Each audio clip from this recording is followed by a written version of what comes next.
Right now on Up with KREM, the jury continues to deliberate after closing arguments in the Derek Chauvin trial. I submit to you that the state has failed to meet its burden of proof beyond a reasonable doubt. Use your common sense.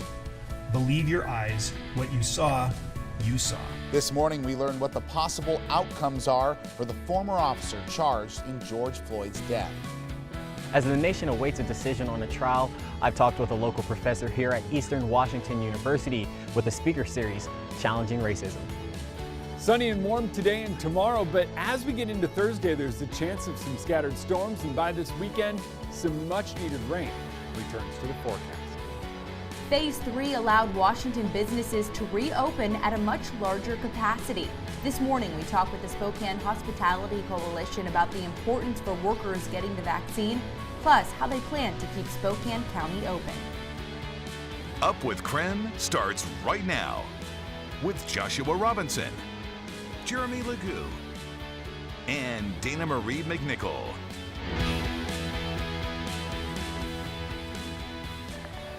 Here at 6 o'clock this morning, we are taking a live look at Minneapolis. All eyes are on the city this morning as we await the latest underway of the Derek Chauvin trial. Dana Marie. And this morning, jury deliberators are underway in the trial of Derek Chauvin over the death of George Floyd. Well, good morning and welcome to Up with KREM. I'm Dana Marie McNichol. And I'm Joshua Robinson. Coming up this morning on Up with KREM, we will learn what was said during those closing arguments in the trial. Plus, a former judge tells us about the possible outcomes.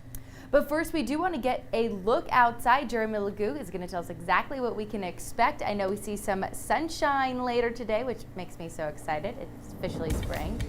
Yeah, it is. And as the sun comes up here, it's quite warm, and I've heard quite a few birds chirping this morning. Leaves are starting to pop on some of the trees. The signs are all around us. It is just a little bit chilly. You see me bundled up, and that's because we're sitting at 36 degrees right now.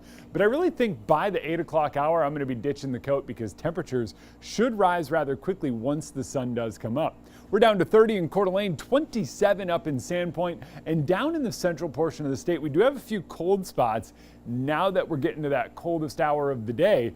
And that's the reason that we have that freeze warning in place. That is south of Interstate 90. It does include places like Yakima, Kennewick, over toward Walla Walla. And so we are keeping a close eye on that because growing season has started there. So that is a little bit abnormal to get those freezing temperatures. For us, still not out of the norm. In fact, I would say for the next 7 days. 7 days from today is our normal last 32-degree day, so I wouldn't really think about planting anything until then, just in case. We've got nothing but sunshine taking us through the day today and tomorrow as well, and that keeps temperatures on the rise. Today we're back in the mid-60s later on this afternoon. Tomorrow even warmer, but we have the chance of showers returning later this week, and I'll walk you through those coming up in the full forecast. Well, the jury continues deliberating today in the trial of Derek Chauvin, one day after hearing closing arguments from both sides. The jury is sequestered in a hotel while it deliberates, and meanwhile, the rest of the city and the entire nation is waiting anxiously for a result. Prosecutors used their final argument to urge jurors to trust the evidence they've seen of George Floyd in police custody before his death. The defense countered by saying Chauvin acted responsibly and that Floyd died because of a heart condition and illegal drug use. Believe your eyes. That unreasonable force pinning him to the ground, that's what killed him. The 9 minutes and 29 seconds ignores the previous 16 minutes and 59 seconds. A reasonable police officer would, in fact, take into consideration the previous 16 minutes and 59 seconds. Chauvin's defense has asked the judge for a mistrial over comments by California Representative Maxine Waters at a weekend rally in Brooklyn Center, Minnesota. She encouraged protesters to, quote, stay on the street and, quote, get more confrontational if they don't see a guilty verdict.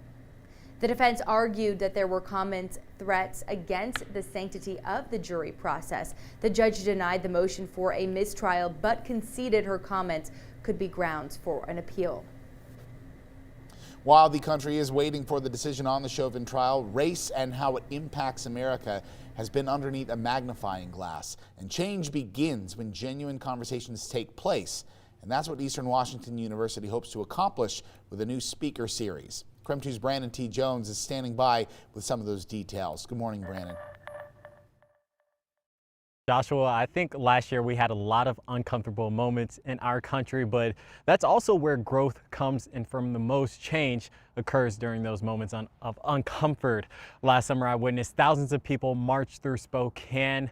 Many of them were upset about hate going unchecked in their own communities, and many were outraged by the video in George Floyd's death. Here at the campus of Eastern Washington University, students and faculty have a chance to engage in panels this week, engaging and challenging racism and discussing the climate of our states. I spoke with Dr. John Collins, a professor here at Eastern. He organized a series of educational events for the university that'll be diving into the impacts of dangerous ideologies like white supremacy and what that can cause, like the incident in Charlottesville that resulted in the death of Heather Heyer in 2017. Because of Charlottesville, and then because of what had happened with George Floyd and the other incidents that have been going on in the news, I thought this was the best way to use my funds, is to bring in all of these experts to teach people about, these problems. The panels are presented by the Church Talk Speaker Series and will feature local activists along with a keynote speaker from the University of Chicago. The Zoom meetings are open to the public, so if you're interested in attending the virtual panels, you can find a link on the EWU College of Social Sciences Facebook page. In that conversation I had with Dr. John Collins, he told me that he hopes these kind of educational events can be an opportunity and serve as a resource for people not only here at the university, but people in the community to learn and grow. From Cheney, Brandon T. Jones, KREM 2 News. Thank you very much, Brandon. Here at 6:06 this morning, police tactics and training have also been at the center of the Derek Chauvin trial, and now Washington lawmakers are trying to prevent anything like this from happening again. State lawmakers hope to tackle police reform in the final weeks of this legislative session. They're considering bills to create an independent agency to investigate police shootings, along with changes to police, including when police can use tear gas or chase somebody. One state senator hopes to add one more reform, keeping police from stopping cars for things like burned out taillights or expired car tabs. And oftentimes the folks who are pulled over are disproportionately communities of color, Black and brown individuals. So in my mind, there are going to be pros and cons, but in this case, making sure that we don't have a stop and frisk type of environment in vehicles that has led to very negative outcomes. Both Democrats and Republicans have made equity and police reform priorities of this session.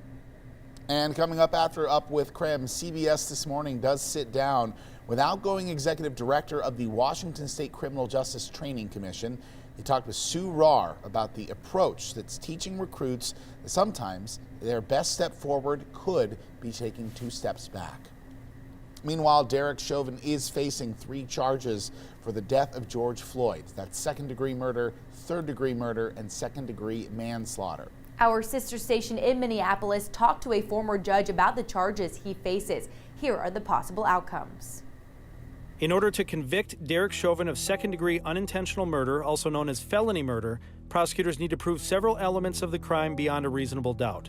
First, they must prove Chauvin caused George Floyd's death, meaning Chauvin's knee on Floyd's neck was a substantial causal factor in causing Floyd to die, even if other causes contributed to his death. Then, prosecutors must prove that at the time of causing George Floyd's death, Chauvin was committing felony third-degree assault.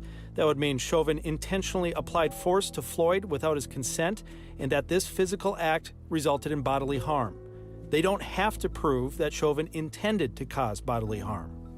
In order to prove Chauvin guilty of third-degree murder, they need to prove beyond a reasonable doubt that Chauvin caused Floyd's death. Then, they need to prove Chauvin's intentional act that caused the death of George Floyd was eminently dangerous to other persons and was performed without regard for human life.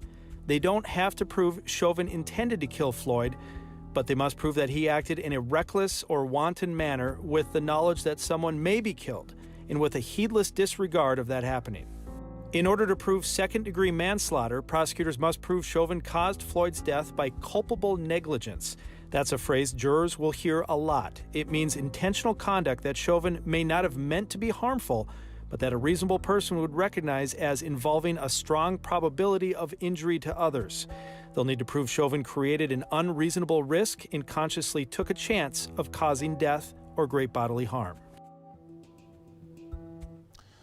Coming up, Facebook says it's taking action ahead of the highly anticipated verdict in Derek Chauvin's murder trial. The social media behemoth says it will limit posts that contain misinformation and hate speech related to the trial of the former Minneapolis officer. Chauvin is facing, of course, several charges, as we mentioned, and Facebook says it will also identify and delete posts urging people to bring arms to Minneapolis. Time for your morning rush. More news in less time. The Spokane Valley Police Department is asking for the public's help locating a teenager who may have run away from her residential living facility. Kazimara Swanson is 16 years old. She was last seen a week ago at the residential living facility near Mayhew Road. Police say Swanson is new to the area and has a history of running away. Police said she also suffers from depression. If you've seen Swanson or know of her location, call Crime Check, and you can see the number there on your screen. Former Vice President Walter Mondale has died. Mondale was the VP under President Jimmy Carter and battled Ronald Reagan for the presidency in 1984. Mondale had a long political career in his home state of Minnesota, as he was the state's Attorney General, a U.S. Senator, and a U.S. Ambassador to Japan. Mondale's family announced his passing last night, and he was 93 years old. State lawmakers are already sounding the alarm about a lack of resources for this fire season. Now they're hoping to pass a measure that would set aside $125 million every 2 years to increase resources and personnel.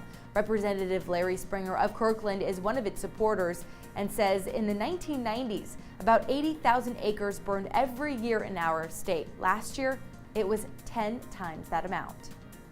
We need better equipment. We are currently fighting fires with 2 helicopters that flew in the Vietnam War. So it's time to upgrade equipment. The bill needs final approval from the House, where it passed earlier this year. It then heads to the governor's desk for a signature. And that's your Morning Rush. More news in less time. Let us know what's happening in your neighborhood by using the hashtag #UpWithKrem on social media. Well, now anyone 16 years and older in the United States is officially eligible to get the COVID-19 vaccine. Coming up after the break, Mark Starr with the Spokane Hospitality Coalition joins us live on the show as we talk to him about their efforts to get workers vaccinated. And coming up after the break, we're going to talk about a changing week of weather. We go from warm, sunny days to the chance of some much needed rain. I'll let you know whether or not you see it coming up.